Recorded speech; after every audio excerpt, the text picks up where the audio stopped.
what I do is narrative journalism, which was perhaps best explained by the best writing Tom Wolfe ever did, because his novels are unreadable and getting more unreadable. But the New Journalism, which was published in 1973, included a collection of some of the finest narrative journalism to ever come out of the United States by guys like Norman Mailer and Joan Didion, and Tom Wolfe himself wrote one or two decent pieces, but these were the greats of the craft.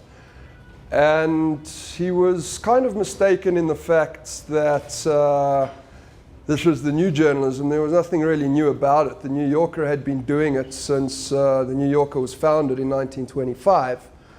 And even before then, you had Émile Zola, Germinal. He was an American. Books like that, which present fact in the form of fiction. So you're reading a novel, but it's all true. And it's quite amazing when you're reading the best of it.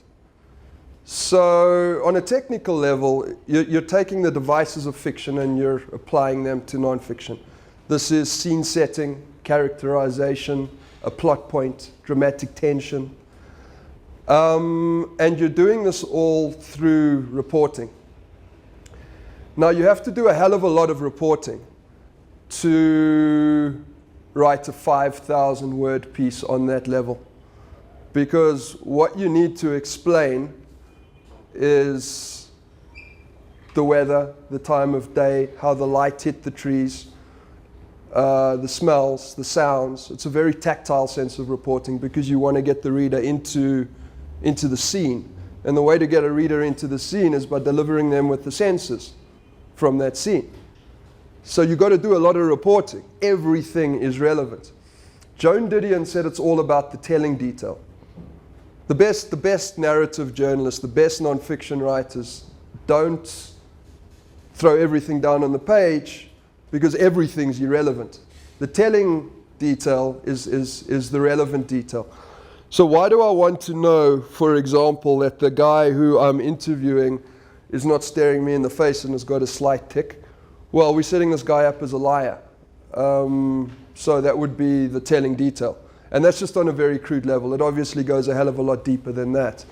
If you read Mailer's Executioner Song or Truman Capote's In Cold Blood, which, by the way, has just been outed as not entirely factual. They call it faction.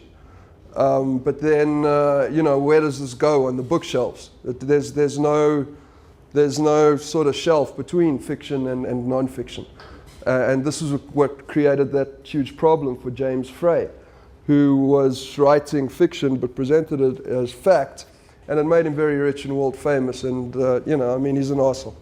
But he's still very rich and world famous. A lot of us work for a living.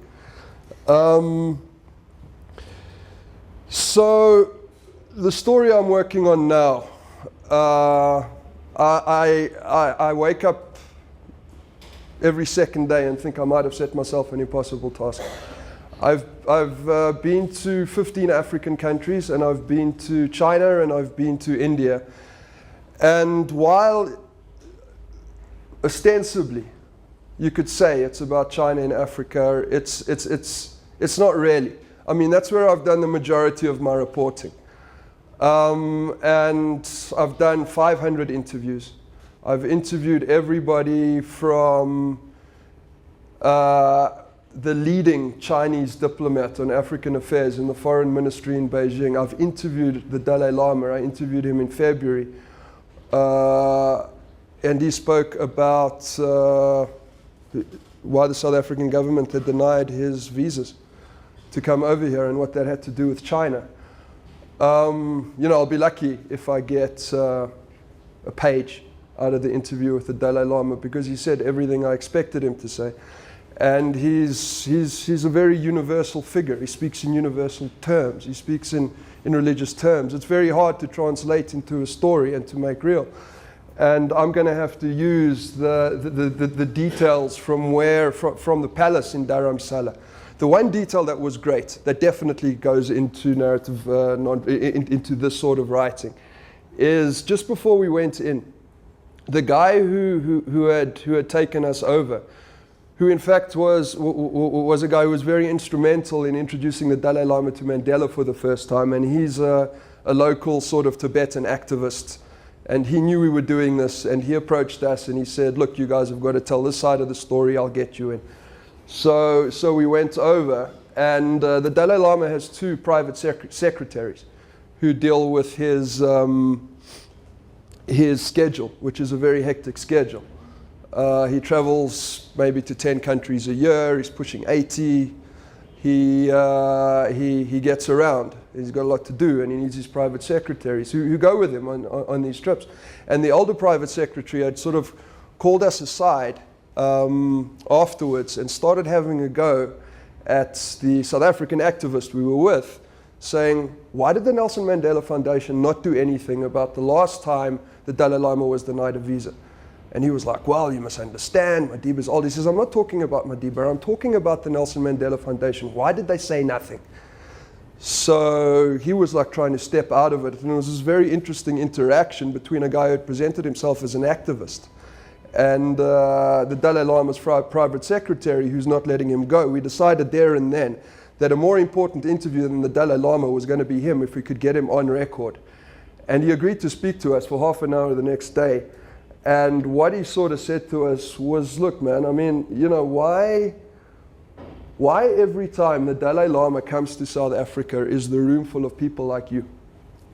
And we knew exactly what he meant, and he spelt it out. He said, the room is full of LSM 9 and 10 white South Africans.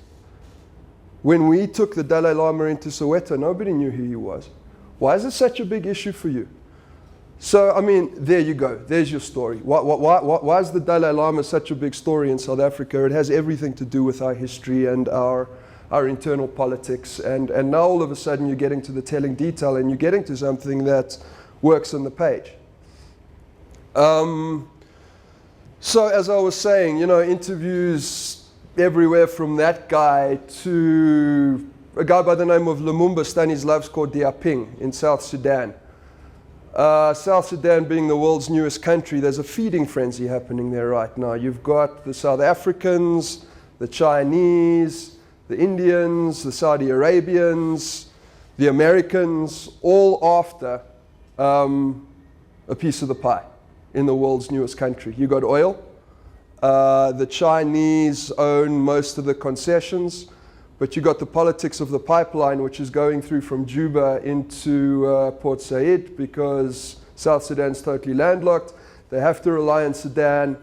How are the negotiations for the tariff on that oil line proceeding? And how, given all of these conceptual thoughts, do I render that on the page and make it real and make it alive, as you know, in terms of human beings who actually get affected by this? Again, it depends who you're interviewing and how you pick somebody who's representative enough to tell that story. So Lumumba Stanislavsko Diaping, who I had known in 2005, he was the unofficial ambassador to South Africa for South Sudan. Unofficial because South Sudan wasn't yet a country. The CPA was only signed in 2005.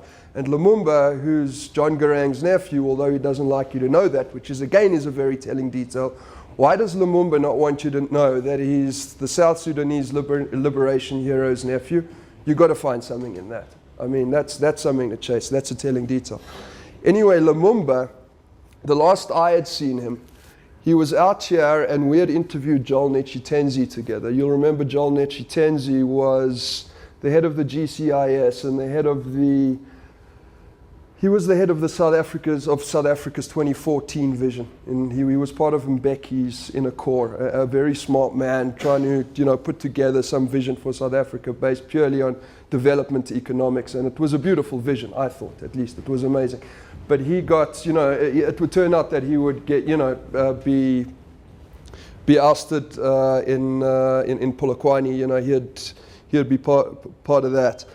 But Lumumba and I went to go interview him, and it only dawned on me when I saw Lumumba again in South Sudan last September that what he was actually doing when he was interviewing Joel was he was siphoning all of Joel's knowledge, because when I bumped into him again, he was the man in charge of the South Sudanese development vision. And this beautiful document that he's now putting together based on development economics and how he can learn from the examples of Botswana and the examples of Ethiopia to an extent, maybe the examples of Mauritius, to try and keep the South Sudanese natural resources within South Sudan, to try and implement a sustainable economic development plan, environmentally sustainable, and to acknowledge the fact that more than 90% of the country is illiterate, that you've got no amenities, that Juba, a town of 250,000 people, has 3 or 4 tarred roads, that there's no water system in the town. You've got these big trucks that are driven by Eritreans driving around the town, and the fact that you've got all the world's big vulture NGOs, you know, just looking for a piece of the pie. Every second vehicle on Juba's roads is a white Land Cruiser belonging to some ridiculous NGO like Save the Children or whatever it happens to be. So Lumumba as a character, pulling him off the page, well, he married an apartheid general's daughter by the name of Sonia. Very interesting. He lives in New York with a 7-year-old kid and was the United Nations, the Sudanese ambassador to the United Nations. A government of national unity was declared, and you had politicians from South Sudan and from Sudan before South Sudanese independence who were representing Sudan as part of what was called the CPU, very similar to our government of national unity back in the day. So Lumumba was the Sudanese ambassador to the UN. And he engineered in 2009 the most remarkable thing, which was a breakaway, the first ever breakaway of African states in a huge global body that was, in a huge global forum that was dominated by the West, called the Copenhagen Climate Conference. The West coming in with their Kyoto protocols and, you know, telling the developing world, telling Africa how it was going to run its environmental affairs. And Lumumba has none of it because he knows. Lumumba's been educated, he worked for McKinsey's, he's got 3 masters, one from Yale, one from Oxford, I think the other from the LSE. This is not a man who doesn't know. And he gets, while he's negotiating and while he said to the West, no more, he said to them, face them down at a table, face Barack Obama down at a table, said no more, you will not tell us anymore how to run our lives. And he engineers a breakaway of what's called the G77, which is China and 76 developing nations, most of whom are African.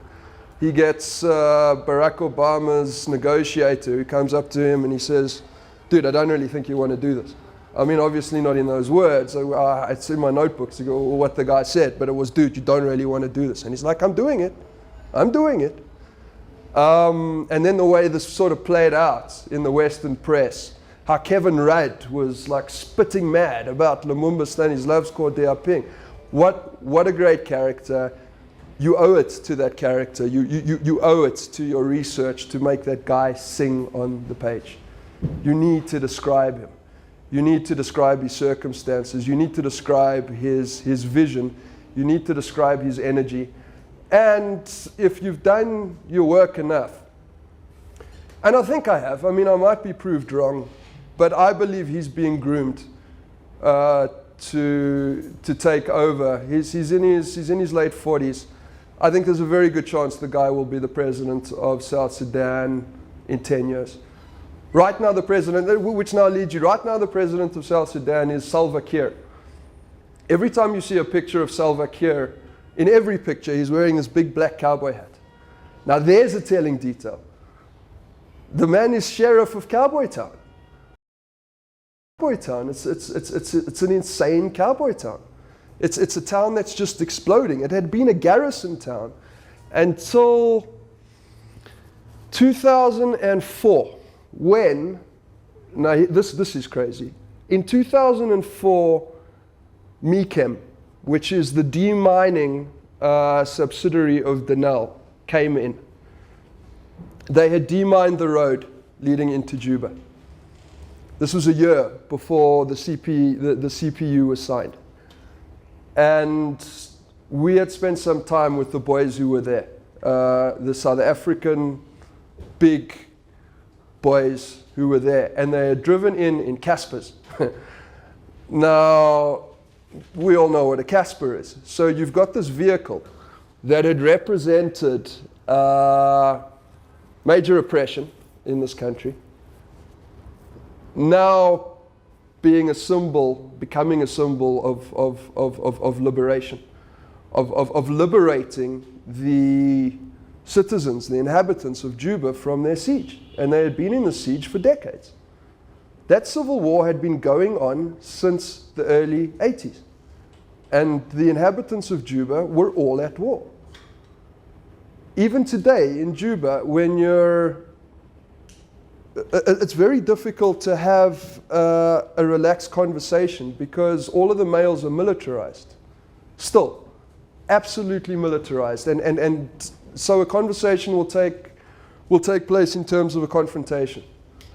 So what is my story in all of this? Just to come back to the craft. I'm co-writing this book. Now, I'm co-writing this book with a narrative non-fiction writer by the name of Richard Poplak. He's written 3 books. He wrote a book called The Sheikh's Batmobile. He went to 17 Islamic countries in 2 years to tell through character, or to sort of try and explain through character and through narrative non-fiction how the Muslim youth consume Western pop culture, because he thought somewhere in that question would be something very interesting. He didn't quite pull it off. It was a huge task. He pulled off his first book really well. He didn't quite pull this off, because when you're dealing with a universal topic of that nature, it's incredibly difficult to tell it through character, which I'm now finding right now. I'm trying to tell the story of a continent through character, and it could be that I've bitten off more than I can chew. I've been on, it's too late to turn back. Again, 17 countries, all of these interviews. I've got obligations to Bridget, who's been very kindly helping us from the China-Africa Reporting Fund. I've got obligations to all of my interviewees. I believe it can be gotten right, and the way this sort of journalism or this sort of writing is gotten right is by total honesty on the page. You have to, the page doesn't lie to you. If you're not completely honest about your own stakes in this story, if you're not completely honest about why you're telling the story and who you are within the ambit of the story, and what drew you to the story, and what drew us to the story, what drew me and Richard Poplak to the story together. Why are we telling the story as two? Maybe it has something to do with a Yoruba proverb. You can walk there very quickly by yourself, but you'll get there quicker if you go with a friend. Maybe something like that. I don't know. I don't know what the complete answer to that story is, but I need to figure it out. And after having laid 70,000 words down on the page, the Namibia chapter, where we had the incredible irony in Namibia that the old white construction companies, the big white construction companies, construction is one of the biggest industries in Namibia, how these Afrikaans and German construction companies are joining forces with the labor unions, the SWAPO labor unions, in battle against the Chinese, because the Chinese are flouting the labor laws that the SWAPO government put in place. Now, this is an amazing African irony, and it's something that needs to be told through character. The one character I got there is a guy by the name of Bernard Malinga, who's the General Secretary of MANWU, which is the Namibian Construction Workers Union. Bernard Malinga's father was a member of SWAPO, who was subjected to an incredibly horrible torture technique. He was strapped to the bottom of a South African Air Force Puma helicopter and flown above the Kavango floodplain, sort of 15 meters above the ground. This is what the South African Armed Forces used to do. And now Bernard Malinga, at the age of, he was then 37. He's now, this was 2 years ago. he now finds that he has to join forces with his former enemy because the Chinese are flouting Namibian labor laws to such an extent that people are getting underpaid, that people are getting forced to work 7 hours a day with 7 days a week, 12 hours a day with no overtime pay, no time off for weekends. This is a big clash of culture. You'll find, we've been to a lot of Chinese construction sites across the continent. There's no weekends. There's no holidays. There's 14 months on, 3 weeks off. That's your shift. You come back and you do the same thing.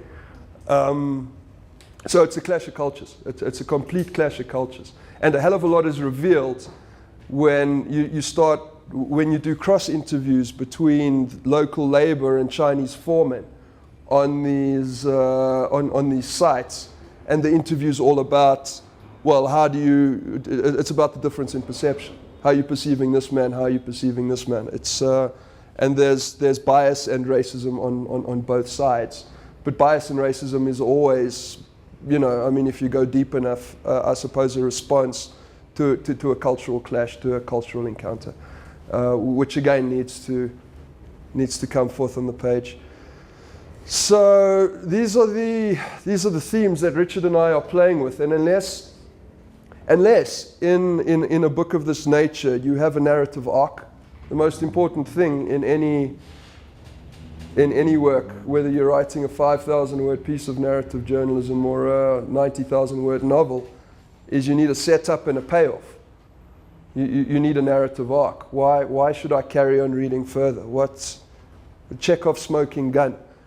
The unfired gun on scene 1, act 1, stage left needs to be fired by scene 3, act 3, because otherwise what is it doing then?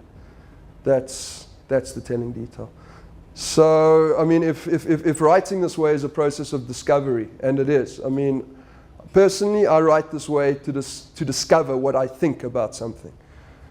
Because I don't necessarily trust the facts, and I don't necessarily trust what my interviewees are telling me in terms of what I should think. I will find out what I think when I've written enough about it to get to some sort of, hopefully, transcendental observation about what it is that I'm doing. So right now I'm discovering.